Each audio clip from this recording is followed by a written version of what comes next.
Hola, muy buenas noches, bienvenidos a una nueva emisión de este su programa Uno a Uno con Ibis Alvarado, emisión correspondiente al viernes 5 de abril del año 2019. Para nosotros es un verdadero placer que usted esté ahí ya frente a la pantalla de su televisor, listo para compartir con nosotros de esta hora de plática, de análisis y de entrevista. Gracias por permitirnos ingresar hasta la intimidad de sus hogares, en donde quiera que nos vea, porque estamos transmitiendo para todo el país y nos miramos en los 18 departamentos de Honduras. Saludo también a todos los amigos que a través del Facebook Live se conectan desde muy temprano, en horas de la mañana y hasta esta hora.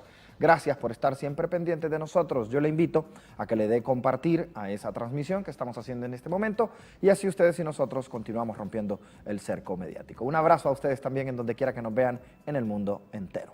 Como todas las noches traemos una personalidad para platicar un poco de la actualidad nacional. Hoy traigo a un amigo mío desde hace mucho tiempo. Este hombre me conoce desde que yo era un cipote. Él, todo el mundo lo conoce en su faceta de fiscal, pero muy pocos saben que el abogado Milson Salgado, al que le doy la bienvenida, Milson, placer, Milson es escritor y de los buenos en Honduras. Hoy lo traigo invitado para platicar sobre este nuevo bebé, este libro, que lleva por título No llames corazón a lo que tienes, Milson Salgado. Tenemos una sorpresa. Este hombre fue publicado ya con este libro, nada más y nada menos que en España. Gracias por venir y confiar en este espacio, Milson, para hablarme de esta experiencia de este libro y para hablarme de la experiencia de ser publicado en Europa también. Bienvenido. Gracias, Ibis, y como lo expresaste hace algunos instantes, nos conocemos hace tiempo y te recuerdo con mucho cariño porque estabas cubriendo la fuente del Ministerio Público, sí. y me recuerdo de esa sonrisa ubicua con que contagiabas pues a todos los compañeros y a todos los compañeros tuyos de la fuente. Pues. Sí. Me recuerdo que estuviste en momentos bien álgidos de las crisis que se suscitaron en el Ministerio Público y ahora estás en este canal, has dado pasos muy importantes en el periodismo. Así es. Sí, el libro No llames corazón a lo que tienes, que es el género de la novela, me lo publicaron en España porque concursé un premio de novela histórica. Sin embargo, el jurado calificador estableció que el libro no tenía las condiciones para figurar como novela histórica porque lo consideraron más de ficción. Entonces me contactaron para que si yo quería firmar un contrato con ellos para publicar la obra en España y estableciendo pues condiciones, obligaciones, y después de varios contactos nos pusimos de acuerdo, firmamos el contrato y ahora este libro se publicó. Ellos lo venden en España por medio de internet en formato físico y digital. A mí me mandaron una gran cantidad de libros que he distribuido porque la expectativa sobre la salida de este libro era bastante grande. Yo difundí por medio de las redes y por algunos medios la salida de Las Galeradas y se me ha vendido bastante. Ayer hice la presentación en Paradiso y estoy muy satisfecho. Como lo viste al principio, un libro es un nuevo bebé. Sí. Yo creo que los hombres es la única oportunidad que tenemos de parir. Sí, ¿verdad? La única oportunidad que tenemos de parir. Háblame del libro, Milson. No llames corazón a lo que tienes. ¿Qué es lo que tengo en la mano yo? En la mano Ibis tiene una historia muy trágica de mi pueblo, la Villa de San Francisco. Es una historia bien trágica de una mujer que se llamó Regina, que vivió en la Villa de San Francisco en los años 60, lógicamente en un pueblo, una cultura eminentemente conservadora. Y ella era una mujer liberal, una mujer que usaba pantalones, cuando usar pantalones en ese tiempo era sinónimo de subvertir el orden social. Pues. Esta Regina fue vilmente asesinada. Entonces, esa tragedia que me atrajo pues, para contarla, para novelarla, para que la gente de mi pueblo y de mi país comprenda pues, el sentido profundo de la inocencia que constituye el ser una persona liberada, pero enfrentarse a un mundo que no lo comprende, pues, que no comprende el sentido de la subversión humana, de la subversión de valores, pues. Entonces, eso me motivó a escribir esta novela y como es lógico... O sea, esta novela es basada en un personaje real. Es un personaje real de la vida de San Francisco. Yo he hablado con varias autoridades en la vía para que hagamos un monumento a la inocencia, porque por cuidar, por proteger su inocencia, esta persona fue asesinada. Y yo hice como varias relaciones de la vida de ella con todo lo que estaba pasando en Honduras y en el mundo. Entonces hay una serie de referencias culturales, históricas, mundiales, que son muy conocidas por lectores y por quienes conocen la historia y que están relacionadas con este personaje. ¿Cómo se llama la señora, me dijiste? La muchacha Regina murió casi a los 15 años, fue asesinada por uno de sus primos, pero la novela va más allá de la historia real, va más allá recurriendo a la ficción, se crean misterios, se crean investigaciones y al final hay un desenlace que pone en suspenso, pues, que pone en suspenso todo el recorrido de la novela. Esta publicación, este libro, ya vamos a leer algunas partes del libro, porque me llamó poderosamente la atención que lo enmarca en un contexto histórico en donde incluso sale la época del dictador Carías en este libro, ¿no? Para decir un nombre. Pero ¿dónde puedo encontrar este libro, Milson? La persona que lo quiera comprar, que lo quiera adquirir, ¿dónde lo puede buscar?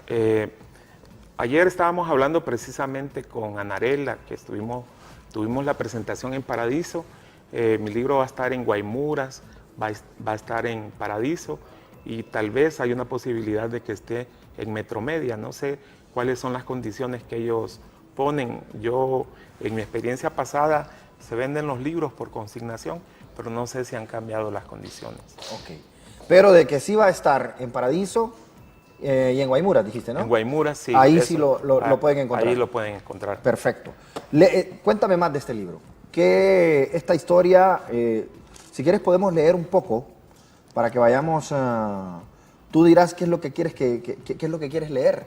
Si te interesa Carías, puedo leer Carías. Dale, a ver. vamos a buscar a Carías. Yo recuerdo a Carías no con mucho cariño, porque mi abuela, que en la paz del Señor esté, era liberal. Ajá. Y mi abuela me contó que nos mató parientes en los calabozos de la PC. Entonces, solo por ser liberales. Una época oscura de la pseudodemocracia que existía en aquel momento y de un hombre que adquirió o llegó al poder con el amparo de las poderosas transnacionales bananeras que se enclavaron en Honduras. Y con una clase oligarca también a nivel nacional que también le apoyó en aquel momento. Entonces, ese personaje de Carías me gusta leer mucho sobre él. Me encanta. Cada vez que alguien me dice, leamos de Carías. Adelante, don Milson. La casa Tudor tiene una grave presencia de pulcritud. Los sillones Luis XV lucen relumbrantes con sus herrajes de moldura y se oyen sus chasquidos cuando se sientan los invitados. Los cuadros de pinturas impresionistas se apostan en las paredes. La balaustrada da un aire de extrañeza y la amplia fogata lleva sus corrientes de aire caliente a la sala.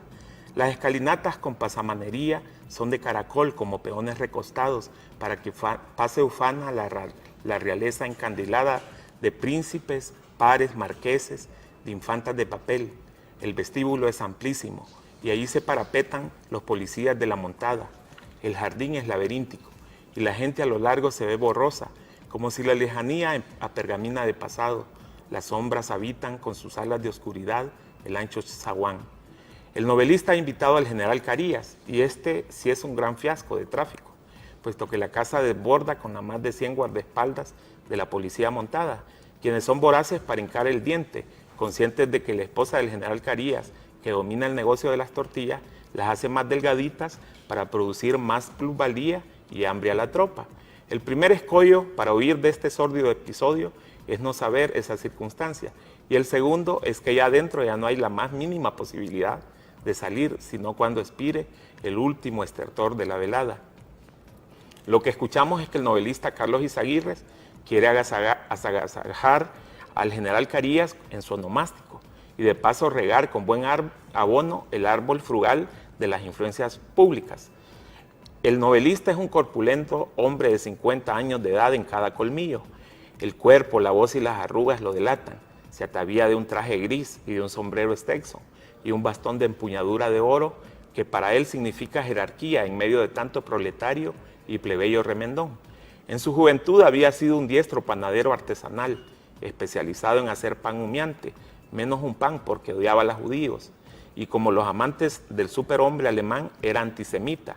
Y ahora, como poeta, se dedica a torturar a las pobres musas de la poesía, que de por sí, a excepción de algunos auténticos poetas, escasean en esta tierra, porque han salido con las sandalias del exilio político a México y lanzan con frases célebres de la retórica altisonante de Vargas Vila y de paso histrioniza con solemnes entonaciones, tal cual danzan en su boca las metáforas de la declamadora argentina Berta Singerman.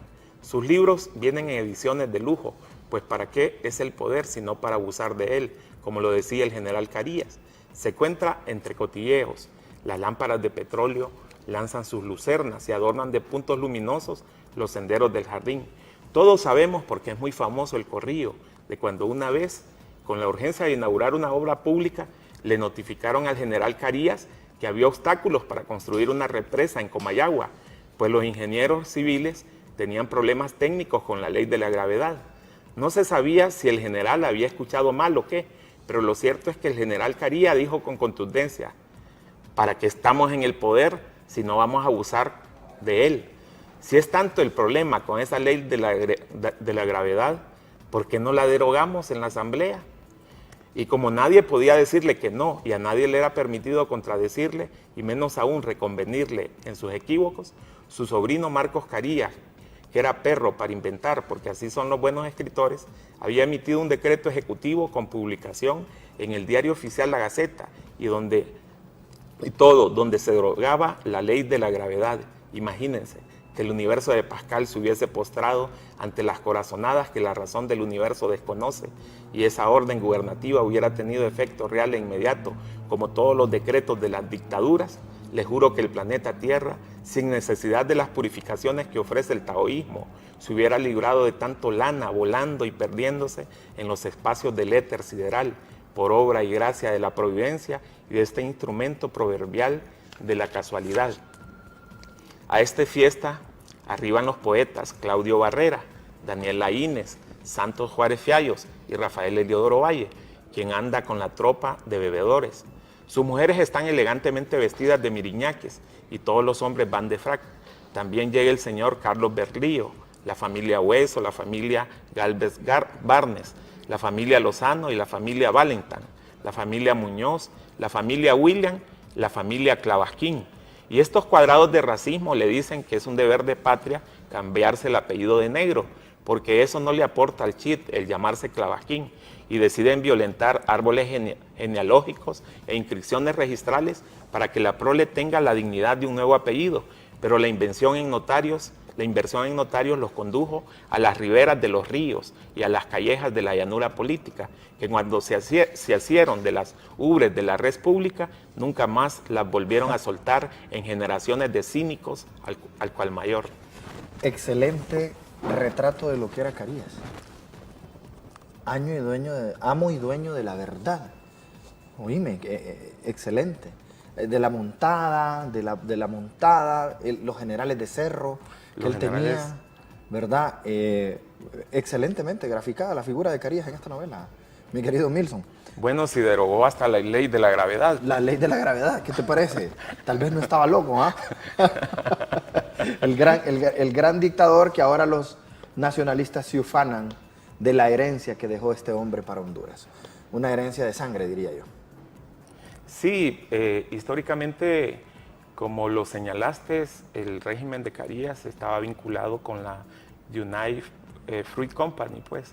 Y de hecho, el gobierno de los Estados Unidos, para forzar la transición a un gobierno democrático, pues, lo hicieron renunciar y quien pasó de presidente fue Juan Manuel Gálvez, quien había sido el comandante de la policía que reprimió y mató a más de 200 personas en una represión en San Pedro Sula.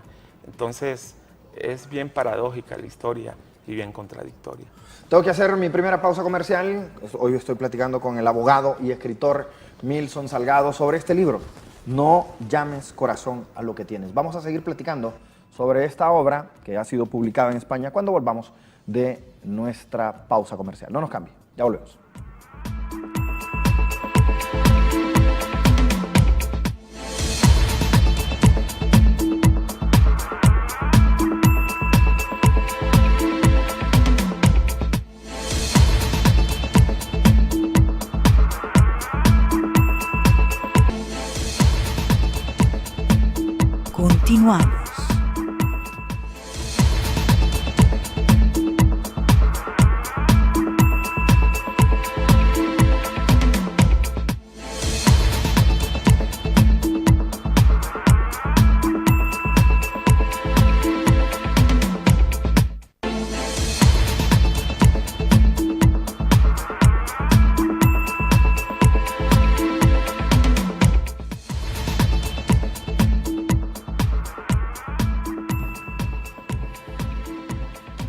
Continuamos. Continuamos en Uno a Uno con Nivis Alvarado, platicando con el abogado y escritor Milson Salgado.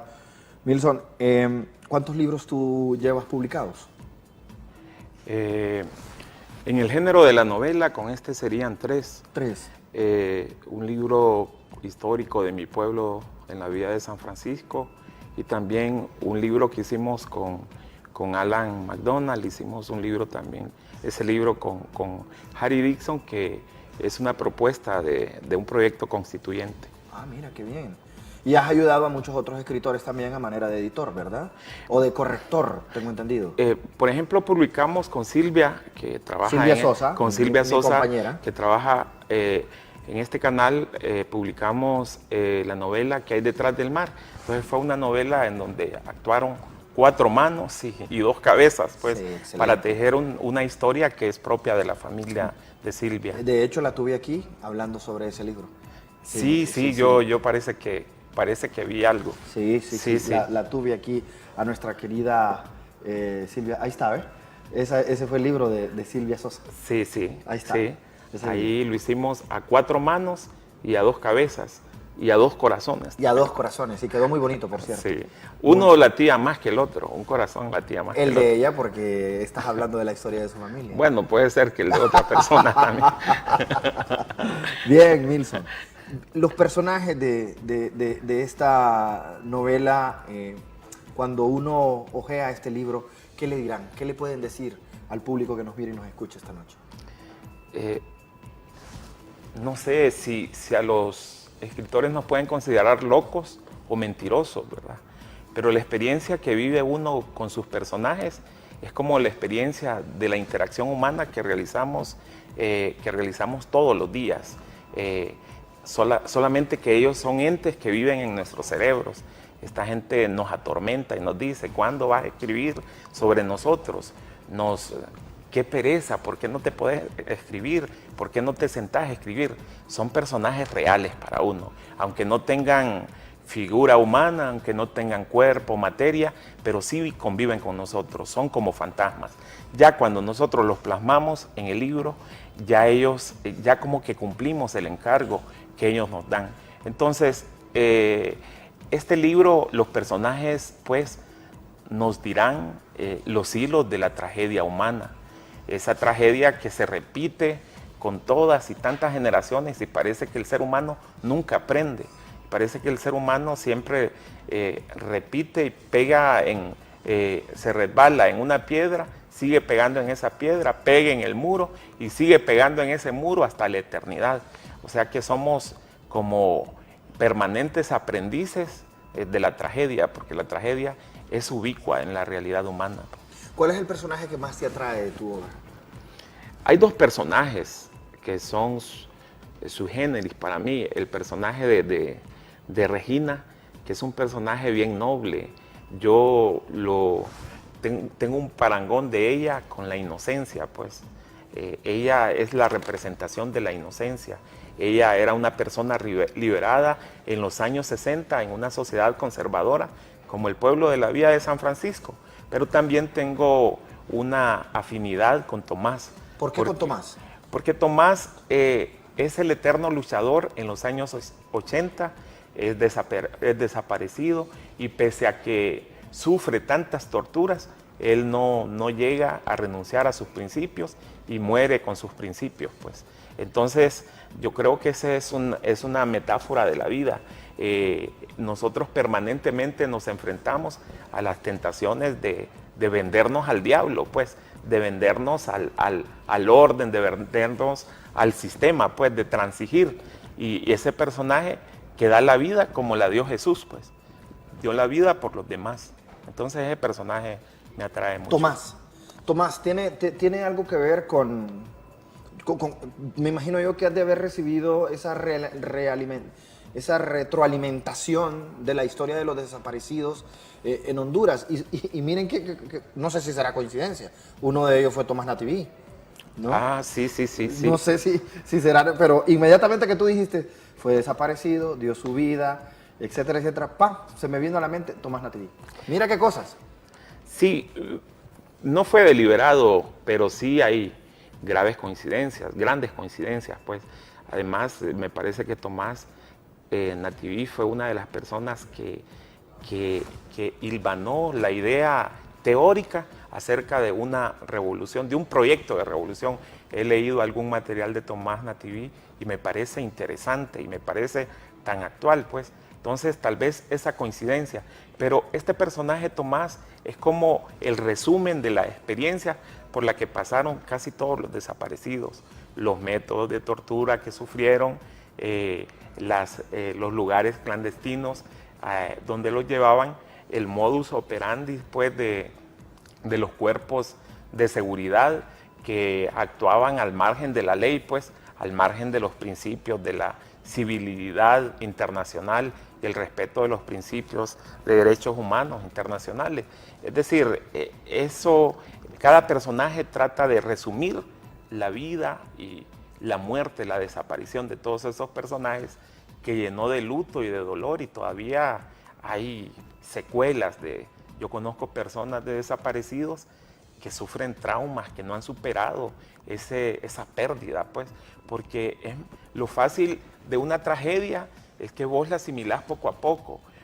Haces el rito cristiano de enterrar a tu pariente y llevarlo al panteón, llevarle flores, después visitarlo, hacer esa parafernalia, pues, de una relación entre el ser que vive y el ser que para nosotros está en la eternidad.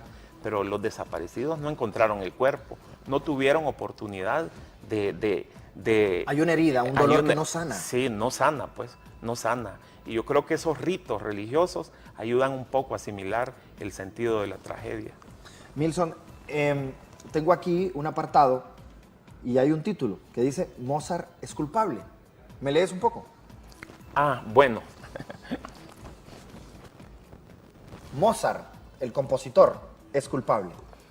La casa de Moroselí era de un amplio zaguán invadido por enverdecidos árboles frutales. Las paredes de piedra de cantera reflejaban una mustia pardidez para no desentonar con el ánimo de sus dueños.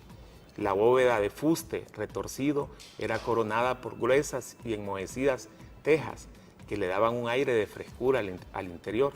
El vestíbulo era amplio y los cobertizos que rodeaban diametralmente la casa con una balaustrada de las formas geométricas de una isla colombiana. Albergaba dos espaciosas hamacas que daban la bienvenida a las siestas. Lucía la Prieta había cultivado en sus hijos la costumbre de regar los cipreses, los ficus y los limoneros que habían sembrado desde su niñez. El jardín, el laberíntico jardín, era el toque metafísico de su mundillo secular, el refugio para olvidarse de las preocupaciones diarias y el sitio preciso para internarse en sus meditaciones. Dentro de un baúl ya antiguo y cuyo origen se había perdido en varias generaciones, estaba un elegante vestido café de tafetán con corsé incorporado. Hijos, no sé de quién será este vestido, pero con este me van a enterrar. En la repisa estaba una escultura maya, como un pequeño templo, y una figura de porcelana que giraba según la fuerza del aire, un piano de cola de Techerán, un gramófono y una radio Telefunken. Los discos de pizarra estaban ordenados en una perchera. El jardín era coronado por las luces macilentas de las farolas. Después de quitarse el sabor de la noche con la pasta Colinos, salió de la casa. Caminé bordeando el camino porque mis amigos se habían marchado dejándome solo. La confusión fue instantánea y salí cuando encontré el sendero conocido fuera de las rutas que en ningún momento había transitado. El agua bordeaba las líneas de las corrientes y las codornizas volaron estridentemente al sonido de mis pasos. Los nidos de las chorchas de colores negros y amarillos pendulaban en las ceibas y las iguanas me miraban como un cazador furtivo.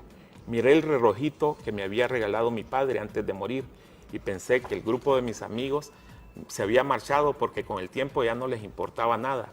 Yo no encontraba en sus códigos ni era ya el centro de todo, porque el paso de la adolescencia había erosionado sus antiguas convicciones.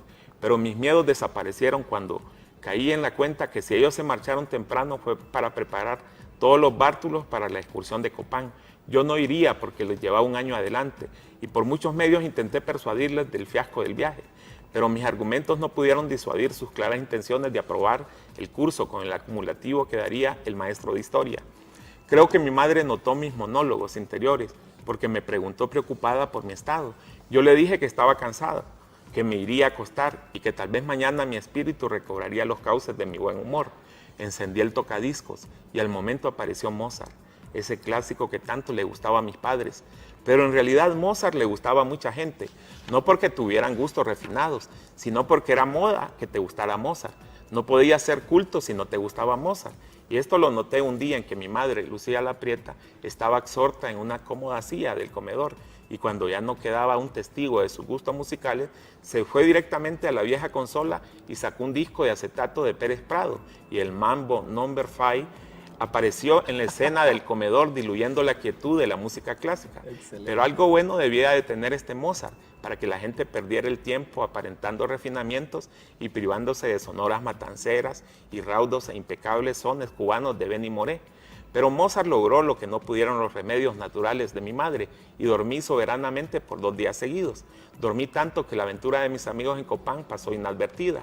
La maestra de matemáticas contó uno a uno mis bostezos y mi maestro de música se rió socarronamente cuando vio que en mi cuaderno la clave de sol en el pentagrama fue sustituido por el signo del dólar americano. El maestro adujo actos deliberados, pero yo le aclaré que la culpa la tenía Mozart y su manía de crear reacciones, a pesar de que había muerto hace mucho. El maestro, no convencido con mis argumentos, me dejó como tarea una investigación sobre música clásica. Pasé el verano y la Semana Santa fue la de años anteriores. La gente iba al río Choluteca, sobre todo a la Poza de la Señorita. Mis amigos preferían ir a la Poza de la Bruja, porque allí había oportunidad para pescar, para jugar a los coletazos y para maniobrar los clavados desde los verdes sauces. Mis amigos volvieron a su centro, pero me miraban muy reflexivo. Ellos no querían abandonar sus juegos. A mí, en cambio, me empezaron a gustar las compañeras. A Rosa le robé un beso cuando barrí en el aula. A Dunia le levanté la falda sin que ella se diera cuenta. Y las imágenes de mujeres desnudas fueron poblando mis pensamientos. Javier me preguntaba por mis espacios de retraimiento. Manuel se reía diciendo que mis espinillas en el rostro tenían una explicación en la parte media del cuerpo. Wilmer me previno que las manos se gastaban y que jovencitas sobraban por montones. Sergio me informó que su hermano estaba organizando un viaje al paraíso y que las prostitutas enseñaban el arte de amar, pues las enfermedades venéreas tenían cura, pero las ganas no. Entre tanto pasamos al tema de quién hacía flotar las piedras, hiriendo los trozos cristalinos del agua. Afuera de nuestros cuerpos y de nuestros deseos, el sol rociaba llamaradas de calor y nos disipaba de nuestro mundo interno. Yo por mi parte intuía la forma de hacer la investigación sin robarle el tiempo a mis diversiones. Mi madre me explicó siempre que cuando uno es paciente avanza poco, pero continúa. Pero si uno se deja llevar por la ansiedad, nunca encontraba la forma de empezar. La paciencia por fin triunfó y ganó también el amor de la maestra de español. Ella me dijo que la razón para que ella me ayudara en las lecciones provenía semánticamente de la palabra eros, que es el amor entre dos personas de distinto sexo. Al principio yo estaba temeroso, porque a los 15 años nadie puede ufanarse de tener un repertorio de amores de alcobas. Sin embargo, después fue fácil aprender que en la conjugación del verbo amar era preferible acudir al tiempo presente perfecto. La profesora me enseñó otras cosas, hacía poemas de cualquier tema. Yo le decía flores y surgía una metáfora. Le hablaba del cielo y aparecía una anáfora en un canto gregoriano. Me refería al árbol y las hojas cobraban vida en las hipérboles de las enredaderas. Así que para mí mis amigos fueron pasando a un segundo plano. Todos empezaron a quejarse de mi atontamiento. Antes decía palabras soeces para ser aceptado por el grupo. Ahora las acariciaba como arrullándolas en mis labios. Y es que el amor atonta. Mi maestra de español siempre fue especial conmigo. Jugaba conmigo, dejando la huella de sus gruesos labios en mi camisa con el pintalabios Maybelline, el que no usaba sino en la intimidad. El trabajo de investigación quedó terminado antes de tiempo y el maestro de música se quedó atónito por la abundante bibliografía, que se volvía lógico que se mostrara escéptico de mi genuina autoría. Primero interrogó sobre la fuente. Yo le hablé de un tío culto. Después me preguntó si después de este trabajo seguía creyendo que Mozart era el culpable de todo.